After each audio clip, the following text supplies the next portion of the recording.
ఇది వైజయంతి ప్లాంట్ అండి. చూడండి పూసలాగా చెట్టు నిండా వచ్చాయి. అవేంటంటే లోపల హోల్స్ మాల్లాగా కట్టుకోవడానికి వీలుగా ఉంటాయండి. విష్ణుమూర్తికి కానీ లేకపోతే విష్ణుకి సంబంధించిన ఏ అవతార మూర్తికైనా సరే దీన్ని మాల కింద వేస్తే చాలా చాలా సంతోషిస్తాడండి భగవంతుడు. నిజంగాను చూడండి ఎంత బాగున్నాయి. ఇవన్నీ ఏంటంటే బాగా ఒకలాగా గ్లేజింగ్ లాగా అన్నమాట, ట్రాన్స్పరెంట్గా మారుతాయి. అది చూడండి అవి కొంచెం మారుతున్నాయి. అవి మారిన తర్వాత మనం కోసేసి దారంలో గుచ్చేసేయచ్చండి. దారం కానీ లేకపోతే ఏంటంటే ఏదైనా అట్టినార లాంటిది దొరికినా అట్టినారలో గుచ్చినా కూడా చాలా బాగుంటుందన్నమాట. పెద్ద మాల కింద వేసుకోవచ్చు. ఈ ప్లాంట్ పెంచడం అయితే పెద్ద కష్టం కాదండి, చాలా ఈజీ. నేను గడ్డి మొక్కలాగా ఉంటుందన్నమాట ఉండడం.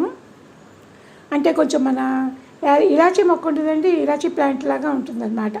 దీనికి ఏంటంటే కౌడంగ్ వేసాను, నేను ఇసుక కొంచెం వేసాను, వేపపిండి వేసాను, నెక్స్ట్ ఏమో పాటింగ్ మిక్సీ వేసానండి. ఇంతకన్నా ఏం వేయలేదు. కానీ చాలా బాగా వచ్చాయి, చెట్టు నిండా వచ్చాయి అనమాట. ఇవి కొంచెం ట్రాన్స్పరెంట్గా అయిపోయిన తర్వాత మాల కింద అల్లేసేసి భగవంతుడికి వేయచ్చు అనమాట.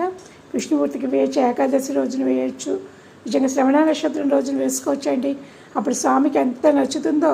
మన ఇంట్లో ఏంటి కాయించి మనం గుచ్చి మాల వేస్తున్నాం కదండి, అలాగే మనలో ఉన్న అవకరాలన్నీ పోవాలని, బ్యాడ్ ఆలోచనలన్నీ పోవాలని భగవంతుడికి మాల కడుతూ ఆ మాల వేసి సమర్పిస్తానండి. భగవంతుడు తప్పకుండా స్వీకరిస్తాడండి. ఈ మొక్కను పెంచడం కూడా చాలా ఈజీ. నేను దొరికితే ఎవరో ఒకటి తీసుకోండి. ఎంజాన్లో కూడా దొరుకుతుంది, నాకు ఒక నర్సరీలో దొరికిందనమాట. దానివల్ల ఇవాళ ఏంటంటే మినపప్పుతోటి దిబ్బరొట్టె అండి, పొట్టు మినపప్పు నానపోసుకున్నాను అనమాట. దీన్ని పొట్టు తీసేసి దీనిలోకి ఏం చేశానంటే ఉప్పు రవ్వ ఉంటుంది కదండి, 1, 2 అనమాట. 1 మినపప్పు వస్తే 2 ఉప్పు రవ్వ అనమాట. దీన్నే ఇడ్లీ రవ్వను కూడా అంటారు. సన్నగా ఉంటుందండి చక్కగాను. ఓ 4-5 గంటలు అంటే చాలండి, అంతకన్నా అవసరం లేదనమాట. చాలా బాగా వస్తుంది.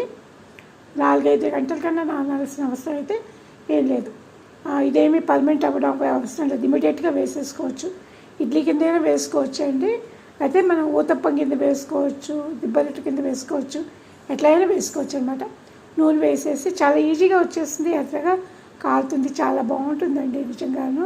ఇందులో ఏంటంటే కొంచెం చెరుకు పానకం కానీ లేకపోతే చిన్న చిన్న పీసెస్ కింద కట్ చేసి సన్నగా తురివేసినట్లుగా బెల్లం కానీ లేకపోతే ఆవకాయ కానీ మాగాయ పచ్చడి కానీ ఏదైనా బాగానే ఉంటాయండి.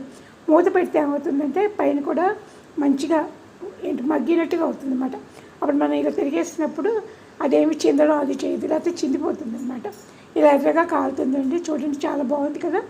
ఆయిల్ కూడా పెద్ద ఎక్కువ పట్టదండి, చాలా కొంచెమే పడుతుంది. ఆయిల్ నేను ఎక్కువ వేయలేదు, ఒక 2 స్పూన్స్ వేసాను అంతే. ఎందుకంటే ఎండాకాలం కదా, సమ్మరు